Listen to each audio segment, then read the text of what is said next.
Okay, in the last video we saw that how to set up the explosion, basically how to colorize it if you want to. So now we're going to have a look at how to actually take it into a different workspace and then work with lighting and rendering to get the final image out. Now, a couple of things. First of all, I can see here that this the explosion is quite coarse. Okay, there's still not a great deal of detail to it.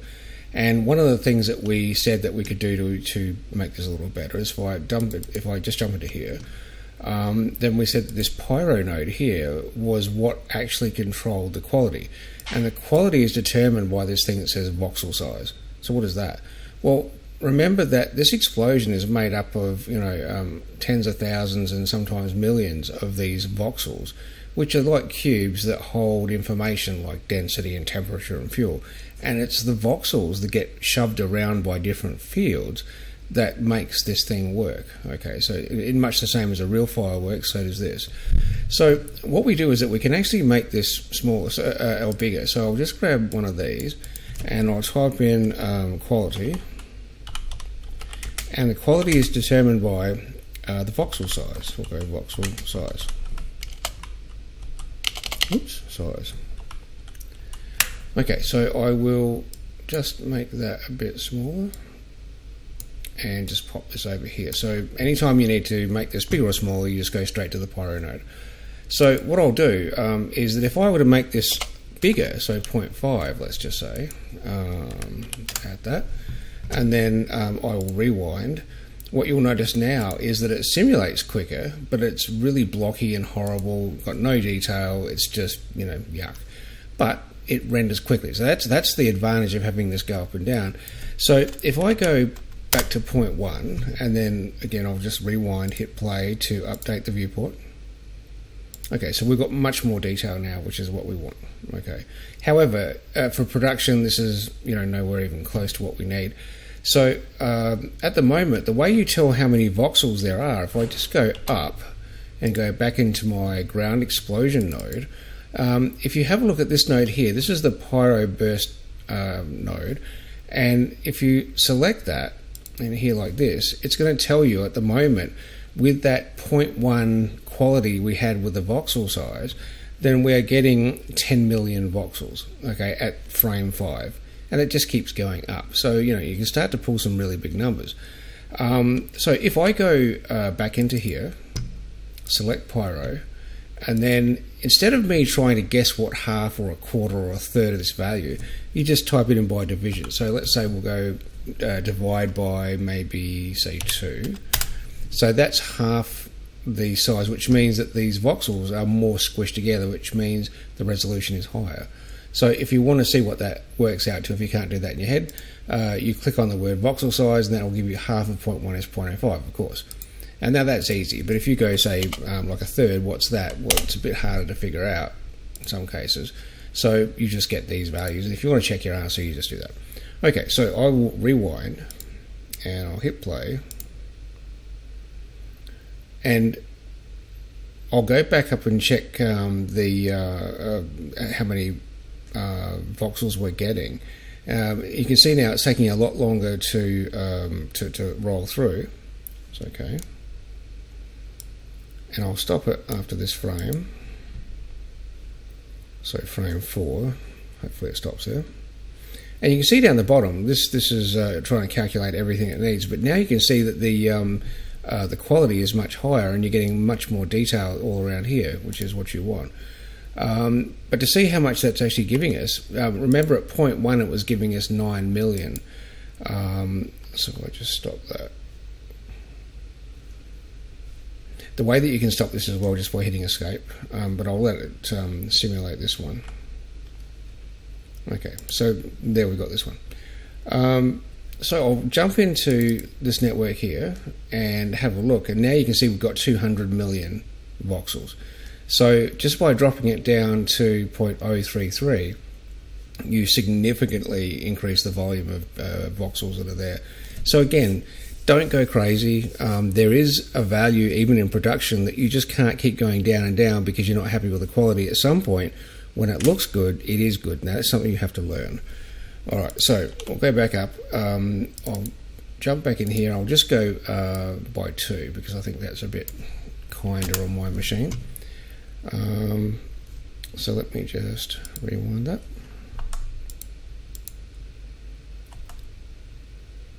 And then I'll just hit play. So I'll just render out a couple of frames, and to be honest, that's fine. Okay, so we'll stop that. Alright, now, we also said last session that if you wanted to go and change the colours, then you could do that in here with that the Pyro bake volume node, and you can change, the scatter and all that jazz. To be honest, well, if you're going to render out in this object context, which is, if I look up here, that's what we're in now. So this is the old method of rendering, where you would actually go in and add a node that was for this volume and for the window.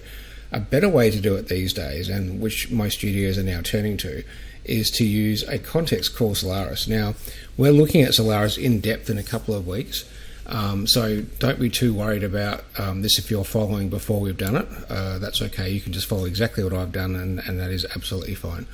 So to do this, we switch from the build workspace to the Solaris workspace. Now, I'll show you, I've actually made my own version of it just because it's helpful for me, but I'll just go to Solaris normally because you won't have that, and you'll get something like this.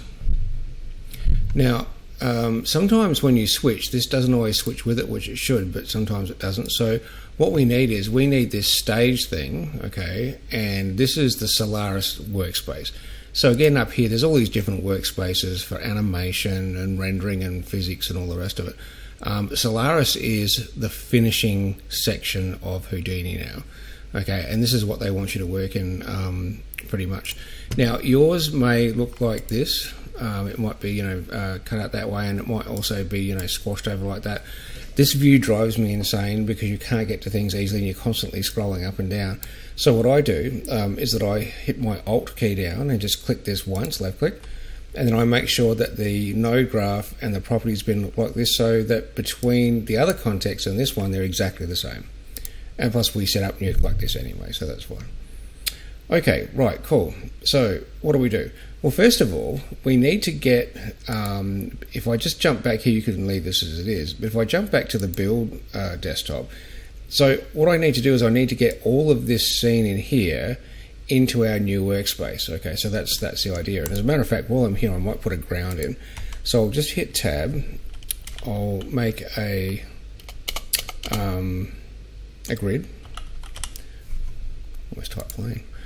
Right, so I'll make a grid, and now this is too small, so I'm just going to get the uniform scale and bump it up by, say, 25, so that it's everywhere, and that's fine. Now, I'll rename this to be the ground, and then I will jump inside this one, and you can see there's the actual grid, right? Remember that the one on top is just a group node that contains that, so here's the actual grid.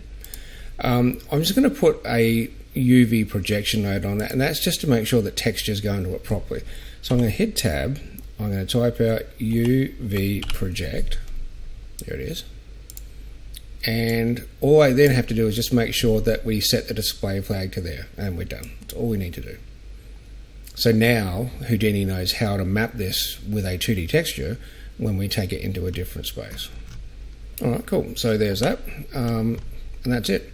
So how do we get all these nodes into our new context, and I'll just jump into mine here, to here? How do you grab it all in? So let me just quickly pop that down to stage. As I said, you must do that. So this is all empty. So one of the ways that we can get this in here without going to this long involved speech is that you hit the Tab key, same as anything else, and we're going to type out SCENE import all. So this will import, the import will just import geometry. If you put all, it'll get lights and cameras and materials or anything else you got in there. So I'm just going to go all. So I'll grab this, pop this in here, and then a couple seconds later you'll see that this pops up.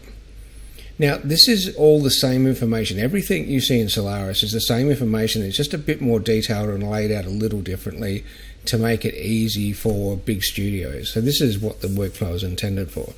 However, small studios and even independent studios, even if it's just you, can take great advantage of stuff like this. because it means that Solaris can export out to many different formats. And traditionally that hasn't been easy. However, let's give it a go. So I've got this in here, and you'll see if I grab my timeline here, that goes up and down as it normally does. And to be honest, that's really much the same. So why is this different? Well, what it is when I come in here, now I've got all of the desktop that I had back in the object content. So I've got all that, but it's all bundled up in a single node. So it's here, so it's everything. Now, if I had lights, you would see them too, but that's right. So, what we've got now, the way this is different to the way we used to work, is the fact that, so here's my explosion, that's the same, but here now we've got what we call the Houdini VK desktop here. And then the VK stands for Vulkan, and it's just a different way of displaying OpenGL. That's fine for now. So this is the same as we would have in the other context. But now we've got this thing called Karma CPU and Karma XPU. So these are two of the new rendering nodes that we're going to use a bit later on, and that's what's different. But we'll leave it here for now, and we'll start to add some things. Okay, so the next thing we want to do with this is to add a light. So if I hit tab, we're going down to our lights tab here. There's all these different types of lights that you might want to use. Now, in this case, to make life easy, I'm just going to make, you could use an environment light if you want, but I'm going to use a Karma Physical Sky. So what is that?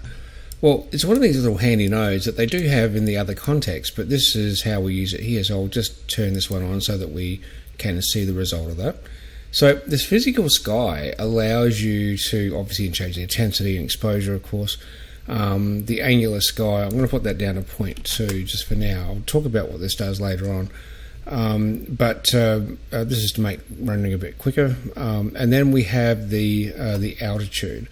Now, it's a bit hard to see here. So if I just have a look under the scene here, you'll probably see it a bit better. I suppose it's hard to see. But this is the physical sky. So the altitude is the angle that it's pointing. So this is pointing 45 degrees straight down. So if I were to lower that angle, it means it's more like afternoon sunlight. And you can see that the scene is altering in the same way that we normally would if it was sunset or dawn or whatever. So it lights the object less and it makes the environment less. So it's just a really handy way of working. Again, if we make that 45 degrees, so that's like mid-afternoon, mid-morning, then we've got something like that. It's very handy. And also the azimuth is just the position of the sun around the object, so around the compass. So again, if I were to look at this like this, you can see that you're just angling the sun around like that. Let's put that back there. And so it just depends on what angle the client actually wants for this. And you can see that there's no shadows or anything like that. It's pretty awful looking, but for now, this is the way we set it up.